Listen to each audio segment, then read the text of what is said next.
আজকের ভিডিওতে আমরা ইব্রাহিম ট্রাওয়ারের এমন এক অবিশ্বাস্য পরিকল্পনা তুলে ধরব যা শুনে সারা বিশ্ব কার্যত স্তম্ভিত হয়ে গেছে। হ্যাঁ, আজ আমরা জানব কেন ইব্রাহিম ট্রাওরে সাহারার ঠিক মাঝখানে লক্ষ লক্ষ হিমায়িত বা ফ্রোজেন মৌমাছি ছেড়েছিলেন। আজকের পর্বে আমরা এই পুরো ঘটনাটি বিস্তারিতভাবে বিশ্লেষণ করব।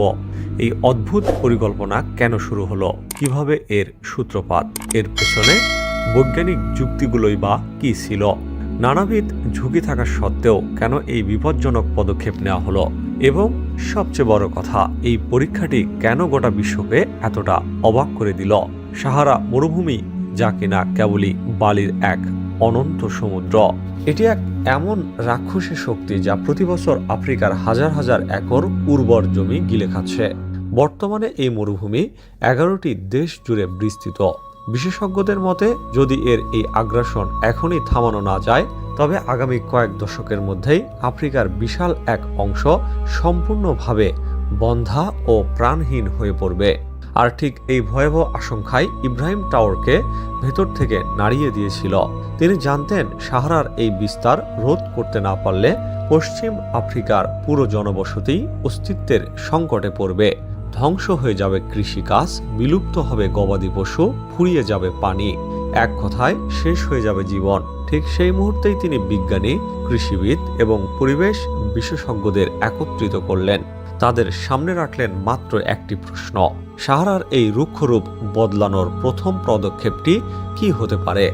দীর্ঘ আলোচনা এবং বিতর্কের পর বেরিয়ে এলো এক ধ্রুব সত্য: পৃথিবীতে প্রাণের সঞ্চার করে উদ্ভিদ, কিন্তু সেই উদ্ভিদের জন্ম ও বিকাশের মূল কারিগর হলো মৌমাছি। অর্থাৎ মরুকরণ রোধ করার প্রথম হাতিয়ার পানি কিংবা গাছ নয়, বরং তা হলো মৌমাছি। এই একটি তথ্যই পুরো অভিযানের মোড় ঘুরিয়ে দিল। ট্রাওরে দ্ব্যর্থহীন কণ্ঠে ঘোষণা করলেন, যদি জীবনের শিকল মৌমাছি দিয়েই শুরু হয়, তবে আমাদের এই লড়াইও শুরু হবে ঠিক সেখান থেকেই।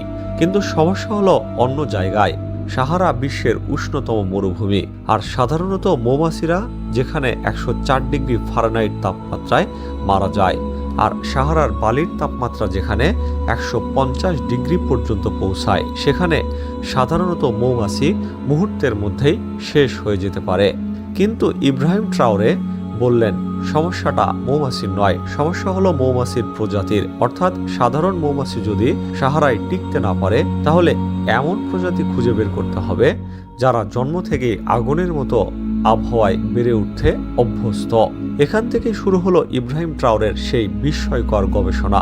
তিনি আফ্রিকা এবং আরব উপদ্বীপের সেই সব অঞ্চলের তথ্য সংগ্রহ করতে শুরু করলেন যেখানে গরম প্রচণ্ড, পানির অভাব তীব্র এবং আবহাওয়া অত্যন্ত নির্দয়, তবুও সেখানে কিছু বিশেষ প্রজাতির মৌমাছি টিকে থাকে। এই গভীর গবেষণায় তাকে পৌঁছে দিল এমন দুইটি শক্তিশালী প্রজাতির কাছে বিশ্ব যাদের চেনে হিট রেজিস্ট্যান্ট হানি বি বা তাপ সহিষ্ণু মৌমাছি হিসাবে। প্রথম প্রজাতিটি হলো east African low and honey B. এই মৌমাছিগুলো শতাব্দীর পর শতাব্দী ধরে পূর্ব আফ্রিকার শুষ্ক ও উত্তপ্ত উপত্যকায় টিকে আছে। এদের শরীর তুলনামূলক ছোট, গায়ের রং হালকা এবং ডানাগুলো অত্যন্ত শক্তিশালী, যার ফলে প্রচণ্ড গরমের মধ্যেও এরা অনায়াসেই উঠতে সক্ষম। দ্বিতীয় প্রজাতিটি হলো অ্যারাবিয়ান বা Nubian honeybee. Sudan, Eritrea, Somalia এবং আরবের দক্ষিণ অঞ্চলের ঝলসানো গরমেও নিজেদের মৌচাক টিকিয়ে রাখার এক অদ্ভুত ক্ষমতা রয়েছে এদের। এই উভয় প্রজাতির একটি বিশেষ বৈশিষ্ট্য ছিল: এই মৌমাছিরা অত্যন্ত দ্রুত নিজেদের শরীর থেকে গরম বাতাস বের করে দিতে সক্ষম। এরা সাধারণত ছোট ছোট দলে বসবাস করে এবং প্রায় 110 ডিগ্রি ফারেনহাইট তাপমাত্রাতেও কাজ চালিয়ে যেতে পারে। যেখানে সাধারণ মৌমাছির মৃত্যু নিশ্চিত, সেখানে এরা দিব্যি টিকে থাকে। ইব্রাহিম ট্রাওরে তাৎক্ষণিক সিদ্ধান্ত নিলেন, সাহারার মতো প্রবল শত্রুর সাথে যদি লড়াই করতে হয়, তবে এই যোদ্ধা মৌমাছিদেরই প্রয়োজন। তিনি বিশেষজ্ঞদের নির্দেশ দিলেন আফ্রিকার বিভিন্ন প্রান্ত থেকে এই বিশেষ প্রজাতির মৌমাছি সংগ্রহ করতে। আদেশ দিলেন এদের জিন, আচরণ এবং তাপ সহনশীলতা পরীক্ষা করে এবং মহামিশনের জন্য প্রস্তুত করার। গোটা বিশ্ব অবাক হয়ে দেখছিল একজন রাষ্ট্রনেতা কিভাবে মৌমাছির জিনোম গবেষণার মতো জটিল বিষয়েও এতটা মনোযোগী হয়ে উঠতে পারেন। ঠিক সেই সময়ই ট্রাওরের গবেষক দল এমন এক তথ্য খুঁজে পেল যা এই পুরো পরিকল্পনার ধারণাকেই এক নতুন শক্তি যোগালো। বিজ্ঞানীরা তাকে জানালেন, সাহারা মরুভূমির ঠিক হৃৎপিণ্ডে এমন একটি স্থান রয়েছে যেখানে হাজার হাজার বছর ধরে মৌমাছিরা বেঁচে ছিল। স্থানটি হলো লিবিয়ার কুফরা মরুদ্যান। সেখানে প্রায় 5 থেকে 10,000 বছরের পুরনো মৌমাছির দেহাবশেষ এবং তাদের জিনগত নমুনা আবিষ্কৃত হয়েছে। সবচেয়ে বিস্ময়কর ব্যাপার হলো, এই মৌমাছিগুলো সেই সময়ের সাক্ষী যখন সাহারা মরুভূমি সৃষ্টি হয়নি, যখন এই পুরো অঞ্চল ছিল সুজলা সুফলা ও সবুজ। তখন এখানে নদী বয়ে যেত আর বন্য প্রাণীর অবাধ বিচরণ ছিল। কিন্তু যখন জলবায়ুর পরিবর্তন ঘটল, নদীগুলো শুকিয়ে গেল, উর্বর মাটি পুড়ে বালিতে পরিণত হলো এবং গোটা অঞ্চলটি রূপান্তরিত হলো এক বিশাল মরুভূমিতে। এখান থেকেই শুরু হলো ইব্রাহিম ট্রাওরের পরিকল্পনার সেই অধ্যায়, যা কেবল বিজ্ঞানেই সীমাবদ্ধ ছিল না, বরং তা ছিল এক অর্থনৈতিক বিপ্লবের ভিত্তিপ্রস্তর। ট্রাওরে জানতেন, মৌমাছি কেবল ফুলের পরাগায়নই ঘটায় না, বরং পুরো কৃষি ব্যবস্থাকেই পুনরুজ্জীবিত করে তোলে। সারা বিশ্ব জুড়ে মৌমাছিরা প্রতি বছর $1,000 কোটি মূল্যের ফসল উৎপাদনে প্রত্যক্ষ ভূমিকা পালন করে।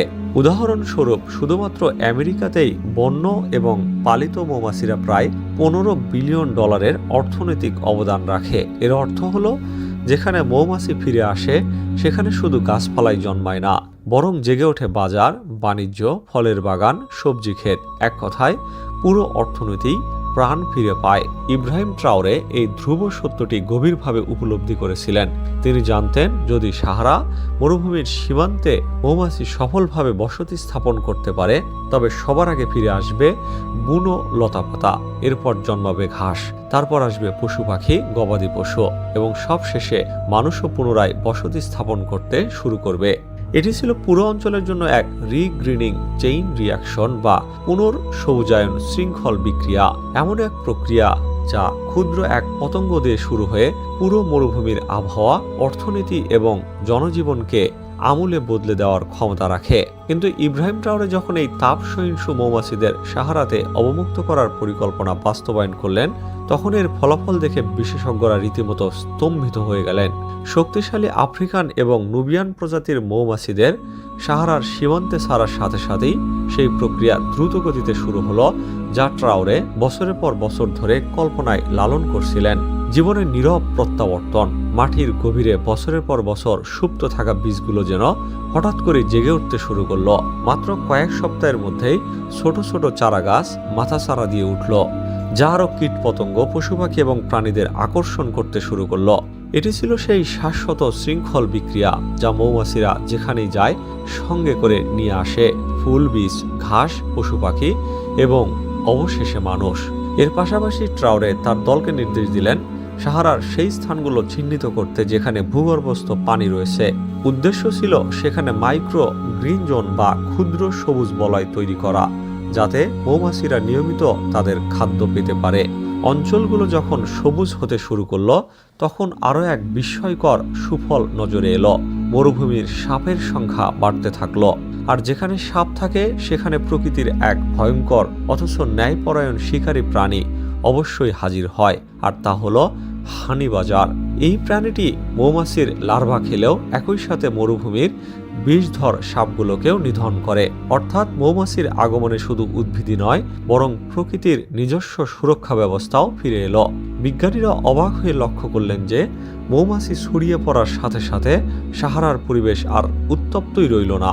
সাহারা এখন আর কেবল বালির সমুদ্র নয়, এটি এমন এক জনপদে পরিণত হতে চলেছে যেখানে জীবন আবারও তার শিকড় ছড়াতে শুরু করেছে। কিন্তু ইব্রাহিম ট্রাওরে জানতেন, একা মৌমাছি দিয়ে পুরো মরুভূমিকে বদলানো সম্ভব নয়। এর জন্য প্রয়োজন পানি, মাটি এবং অনুকূল পরিবেশের সঠিক সমন্বয়। শুরুর দিকে বিশ্ববাসী ভেবেছিল এই পরিকল্পনা নিছক পাগলামি ছাড়া আর কিছু নয়, কিন্তু আজ সব জায়গা থেকে একটি প্রশ্ন উঠছে, ইব্রাহিম ট্রাওরে কি সত্যিই সেই প্রথম মানুষ হতে চলেছেন যিনি মৃতপ্রায় সাহারাকে পুনরায় জীবিত করে তুলবেন? তবে কিছু বিজ্ঞানী একটি গুরুত্বপূর্ণ বিষয় মনে করিয়ে দিয়েছিলেন। তারা বলেন, সাহারার এই বালি প্রতি বছর বাতাসের মাধ্যমে উড়ে গিয়ে আমাজন জঙ্গল এবং মহাসাগরে পড়ে, যা সেখানকার বাস্তুতন্ত্রের জন্য অত্যন্ত জরুরি পুষ্টি যোগায়। তাই ট্রাওরের উদ্দেশ্য সাহারা মরুভূমিকে পুরোপুরি নিশ্চিহ্ন করা ছিল না, বরং তিনি চেয়েছিলেন মরুভূমির আগ্রাসী সীমানাকে পেছনে ঠেলে দিয়ে একটি ভারসাম্যপূর্ণ প্রাকৃতিক ব্যবস্থা গড়ে তুলতে। এই দীর্ঘযাত্রার শেষে বিশ্ববাসী অবশেষে উপলব্ধি করতে পারল যে সাহারায় মৌমাছি অবমুক্ত করা কেবল একটি সাধারণ পরীক্ষা ছিল না, এটি ছিল এক বিশাল রিজেনারেটিং প্ল্যান বা পুনর্জাগরণ পরিকল্পনা।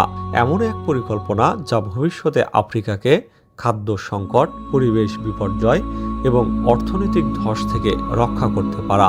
আর বন্ধুরা, যদি এই পরীক্ষাটি পূর্ণাঙ্গভাবে সফল হয় তবে হয়তো আগামী দিনের ইতিহাস বলবে সাহারাকে পরিবর্তনকারী কোনো বিজ্ঞানী বা আন্তর্জাতিক সংস্থা ছিল না, ছিলেন একজন তরুণ দেশপ্রেমিক ক্যাপ্টেন যার নাম ইব্রাহিম ট্রাওরে। বন্ধুরা, ইব্রাহিম ট্রাওরের এই পরিকল্পনাটি কি আপনাদের কাছে ততটাই বিস্ময়কর এবং আশাব্যঞ্জক মনে হচ্ছে যতটা বিশ্বজুড়ে বিশেষজ্ঞদের কাছে মনে হচ্ছে? আপনাদের মতামত আমাদের জন্য অত্যন্ত গুরুত্বপূর্ণ। আপনারা কি মনে করেন সত্যি কি মৌমাছির মাধ্যমে সাহারাকে পুনরায় সবুজ করা সম্ভব? এই পরিকল্পনা কি আফ্রিকার ভবিষ্যৎ বদলে দেবে নাকি একটি শুধুই বিশাল ঝুঁকি? কমেন্ট করে অবশ্যই জানাবেন ট্রাওরের এই সাহসী পদক্ষেপকে আপনারা কিভাবে দেখছেন। এটি কি ছিল নিছক পাগলামি নাকি অনাগত সময়ের এক বিশাল বৈজ্ঞানিক অলৌকিকতা?